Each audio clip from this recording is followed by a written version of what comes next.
Welcome to another edition of AskDvS. Don't even know what episode number we're on, but I am here and I know that it's been a while. I apologize, but I'm doing what I can with the time that I'm given. Just gonna jump right into it. But before that, I'd like to say thanks again for you guys following, subscribing, telling your friends, trying to make this a little bit bigger, trying to get out there. And I'm here doing me. What else can I give you but me? And that's the best gift of all, right? um, Jumping into it again. Let's see. First question is: do you think the world needs both sayers and doers, talkers and walkers? I guess on a balanced perspective, you need both, but honestly, being able to do both is the most important thing. Like, there are some people who can do things, but they can't really explain how or explain why. And there are some people who are just full of talk, but they never do anything. Definitely, thing to do is cultivate both aspects. That way, when a motivational speaker is speaking, they're speaking from experience, and not just, hey, I saw this one guy do this or whatever. That's what makes the interaction a lot more personal and believable for a majority of people. But if I had an option, I'd get rid of the sayers and get rid of the talkers, because there's no point. Like, if that's all you're gonna do, then why even bother? Um, Next question is: what is something you do differently than most people?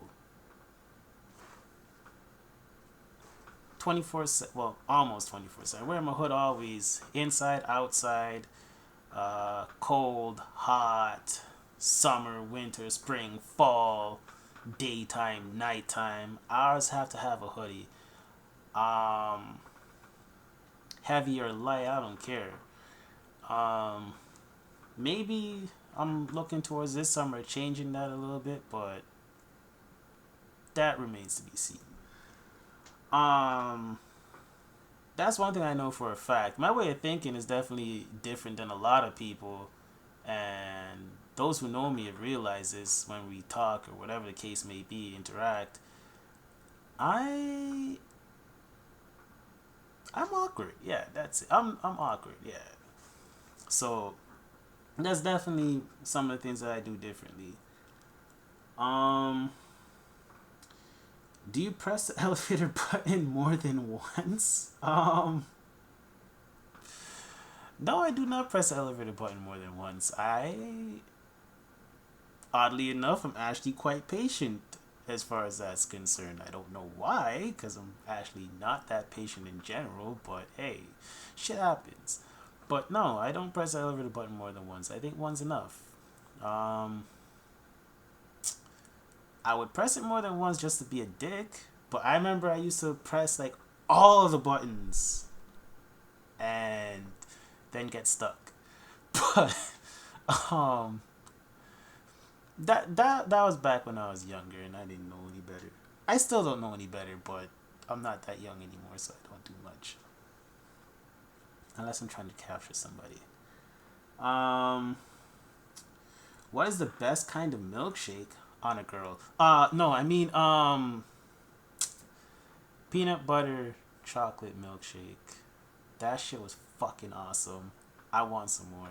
Hey, if you're feeling nice, take me out to go and get some. I'll definitely appreciate it. I might even kiss you afterwards. Um,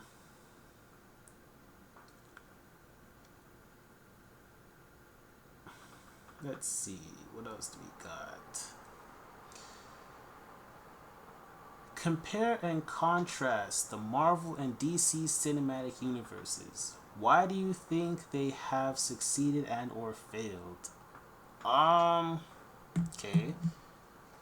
Let's see. In my opinion, I think that the cinematic universe from Marvel is a lot more well done.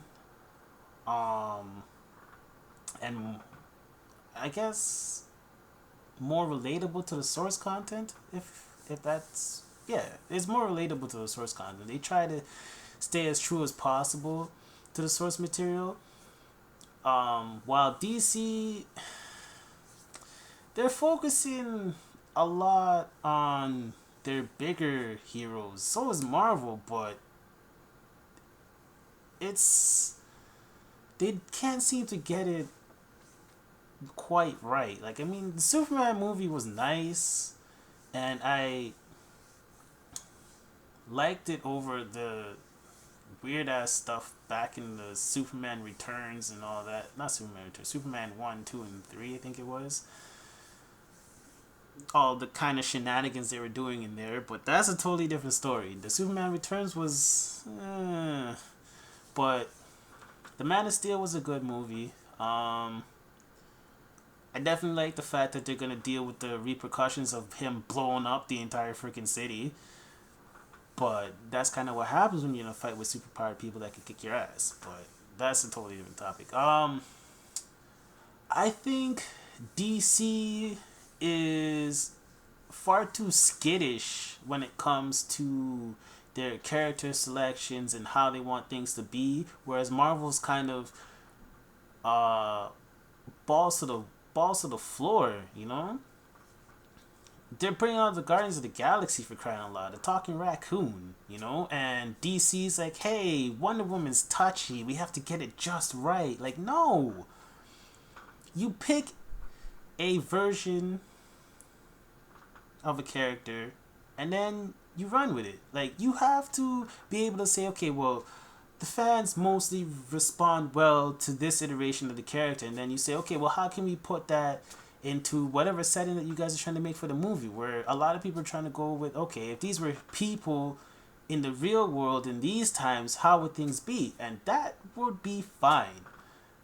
Seeing a Wonder Woman movie like that, I definitely want to see that. Like, the one they did for Justice League War was alright. I'm not incredibly disappointed by that. Seeing heroes like the Black Green Lantern instead of who was it, Hal Jordan? Like, I want to see John Stewart, man. I had enough of Hal Jordan. I don't want to see Kyle Rayner. I don't care about Kyle Rayner. I want to see John Stewart. Where Marvel, they're kind of pulling a Wonder Woman with the Black Panther, and I'm under the impression that that's gonna stop, and they're actually gonna do a movie, and they're gonna have references to him in Avengers 2, which is gonna be awesome. So, I think on the bottom line is that Marvel's a lot more progressive thinking, and DC's a lot more regressive, I guess the term is. They're thinking back in the 80s, like, oh, this is sensitive, we can't do this and we can't do that. Or Marvel's just like, hey, here's a talking raccoon, you know? They learned their lesson. Marvel learned their lesson from Wolverine Origins. They're like, okay, well, yeah, this movie sucked, and this is why. Okay, let's go make the Wolverine. And everybody's like, oh shit, that's the dopest movie ever. While DC's still fumbling. Like, Superman 2, they're throwing out everything that they can in Superman 2, but it still remains to be seen whether or not they can pull it together. I hope that they can, but that will be the true test to see how far in the cinematic universe DC and Marvel can be put apart. Hopefully they can be like this and we can have healthy competition. Otherwise, you can already see where the trend is going. That's it for now. I'm going to answer some more questions after. Like I said, tell your friends, subscribe, follow, all that good stuff. Send in your questions. That's all for now, alright? Peace.